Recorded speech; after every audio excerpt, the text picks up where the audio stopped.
da área tecnológica. O senhor Júlio Oliveira manda sua manifestação dizendo que essa conversa fiada de direitos humanos ninguém aguenta mais, só presta para defender vagabundos e o professor prestou um desserviço à sociedade, querendo dedurar brigadianos. Opinião do senhor Júlio Oliveira.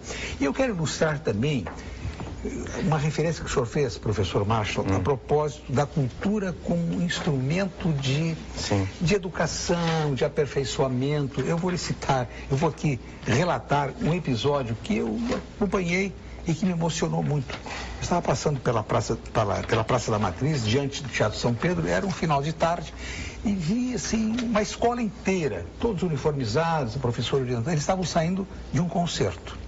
Eles estavam tão animados que eu perguntei a alguns deles. Alguns gostaram, mas eles estavam exultantes, eles estavam felizes.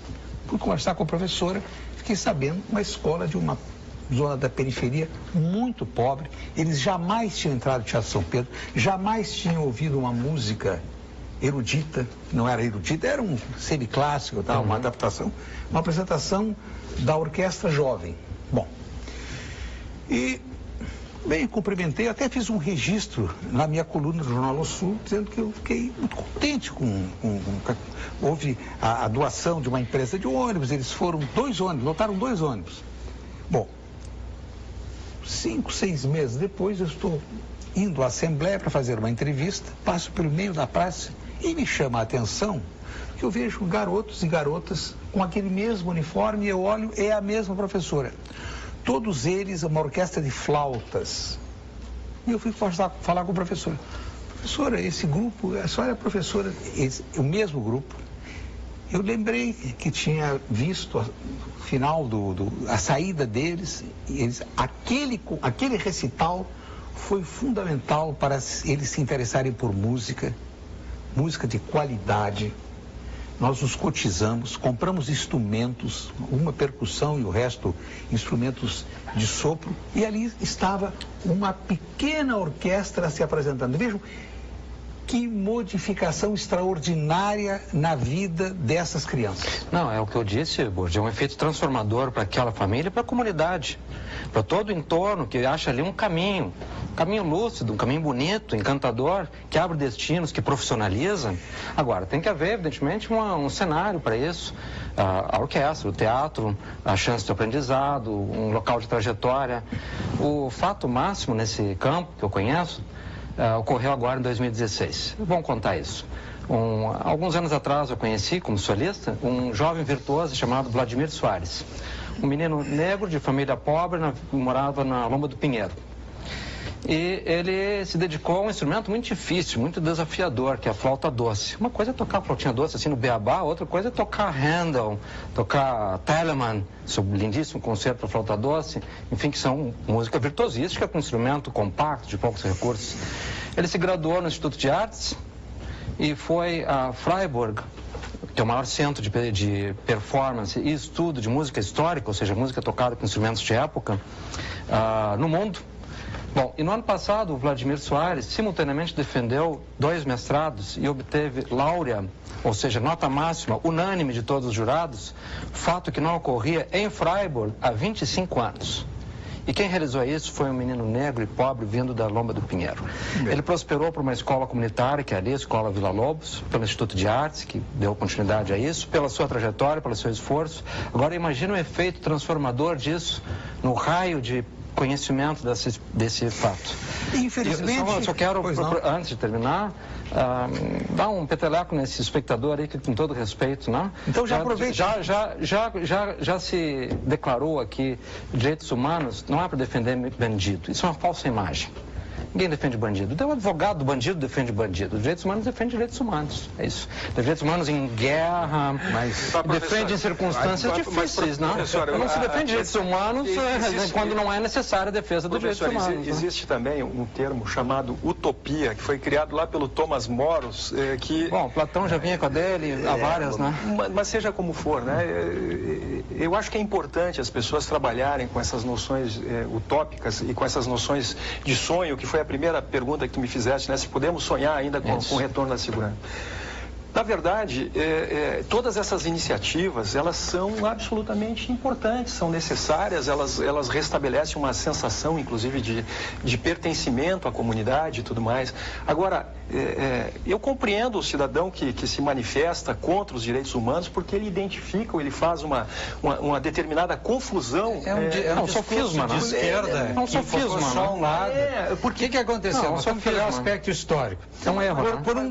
Por uma questão só para concluir, nós estamos num momento em que a segurança pública não vai ser encaminhada com iniciativas isoladas na área da cultura, na área da educação ou na área mesmo da polícia ostensiva, polícia preventiva. Se nós continuarmos fazendo mais do mesmo, nós vamos chegar aonde nós já chegamos. Então, nós temos que mudar esse sistema de defesa. O senhor José Costa, infelizmente, o doutor Marshall defende os bandidos. O bandido tem que ser tratado como bandido. Isso é efeito da má declaração do colega de mesa aqui. Nós, cidadãos... Hostilizar os direitos humanos é um equívoco. Nós, cidadãos, estamos sendo torturados. Ao bandido tem que ser aplicado o rigor da lei. Claro, um amigo meu, e ele não cita, pede para não citar um nome, mas identifica aqui, estava internado no Hospital Cristo Redentor e no quarto ao lado dele o Marginal. O Marginal tinha segurança, TV, visitas frequentes dessa turminha que defende bandidos, para ver se ele estava bem. Alguém visitou o meu amigo? Me poupe, doutor. Mas a opinião do senhor, isso é um quadro de assimetria. José Costa. Isso é um quadro de assimetria. Eu só queria fazer uma reflexão. O que aconteceu na linha da história aí? Por razões que não importa discutir, o Brasil atravessou um período de exceção constitucional, onde, lamentavelmente, uma parte muito pequena das forças de segurança foram usadas para repressão política. E o que gerou isso? Gerou uma insatisfação, uma desconfiança, ou seja, as pessoas passaram a não confiar mais por esse viés político nas forças de segurança. Quando veio a Constituinte de 88, ela foi toda, digamos, voltada para que essas forças de segurança nunca mais atuassem daquela maneira. Então foi criado todo um regramento político e jurídico para que segurasse as forças de segurança quando elas pudessem desviar da sua real finalidade. Então, esse desencontro e essa correção de rumos feito pela Constituinte acabou resultando, repito, nessas distorções que nós temos hoje. Nós ainda não encontramos ponto de equilíbrio. Se eu falei antes que o Estado, e foi o Estado que fez, o Estado, União, né, município, desarmou o cidadão, embora tenha havido um plebiscito, tiraram a possibilidade do cidadão usar arma, mas não tiraram a arma dos bandidos. Outra decisão, nesse sentido, agora do Supremo Tribunal Federal, restringindo o uso de algemas pela polícia.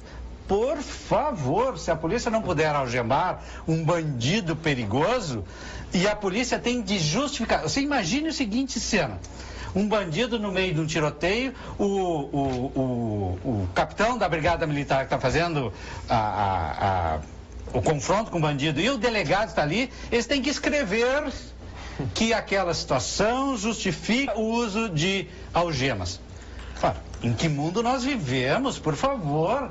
Quer dizer, esse discurso, né, de proteger o cidadão e, aliás, proteger o bandido e desproteger o cidadão é que precisa ser alinhado. Nós temos que proteger o cidadão. Opinião do senhor? Não, mas ninguém tem que proteger bandido. Bandido tem que ser tratado como um cidadão delinquente. Cidadão delinquente. Senhor Fernando dos Santos diz: perdemos para a lei dos traficantes, que a droga é vendida na rua, matam quem não obedece às leis das vilas e favelas e usam menores para espalhar drogas nas escolas, sem contar os casos de estupros. E querem falar de direitos humanos? Não moro na Suécia, moro em Porto Alegre. Vejo gente de idade assaltada, sendo atropelada por ladrões e riam soltos. E a impunidade humilha os policiais. Quem tiver pena de criminoso, que adote em sua casa e veja o que vai acontecer. A realidade é muito diferente da teoria dos livros de sociologia e de direito. Se houvesse armamento consciente, teríamos menos ladrões com medo da reação popular. Vou trazer um dado, o senhor Fernando dos Santos. Vou trazer um dado. Pesquisa científica com metodologia científica, o senhor como professor conhece bem isso. o rigor científico estabelecido em Porto Alegre. Perguntado aos cidadãos de Porto Alegre, qual é o seu principal receio, qual é o seu principal medo? 70% dos cidadãos de Porto Alegre disseram serem assaltados. Destes 70% de serem assaltados, 30% deste universo de 70 ainda diz assim, que este assalto evolua para o evento morte, quer dizer, eu sofro um latrocínio, seja vítima de morte.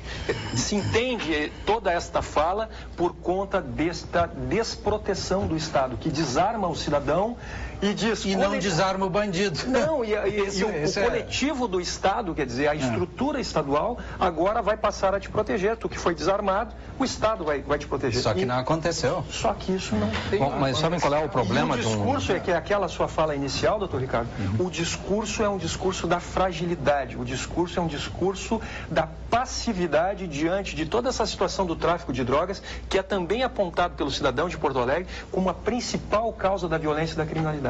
Quer dizer, nós precisamos fazer esse enfrentamento. Sim, mas o problema de um equívoco é que ele nos afasta do acerto. O principal problema de um equívoco. Então, ao se achar que a eventual proteção dos direitos humanos é causa da delinquência, se deixa de ver a causa real do problema. Não sei que dados mais tem a sua fonte de dados aqui além dessa enquete, né? Mas já comentamos aqui a insuficiência absoluta do sistema penal, desde o ordenamento sentencial, o tipo de sentença, a progressão de pena que temos, até as condições de cumprimento da sentença, que são também elas próprias fator de criminalidade, de estímulo à criminalidade. São escola do crime esses presídios, são degradantes, não reeducam ninguém. E o bandido, cabe dizer para o espectador, o bandido condenado, do ponto de vista formal, ele é tratado como reeducando. Eu vim parar aqui na TV Pampa, convidado por um reeducando, que cometeu um crime passional, figura ilustre da sociedade gaúcha, né?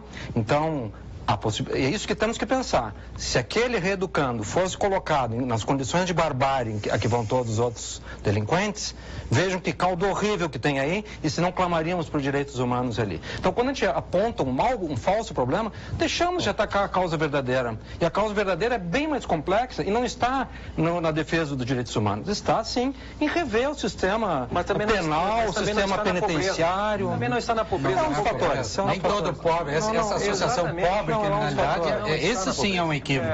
Nem todo pobre, aliás, 99% das pessoas pobres são dignas, trabalham e são corretas. Não, mas a miséria produz violência. Não cometem crime. A melhor alternativa para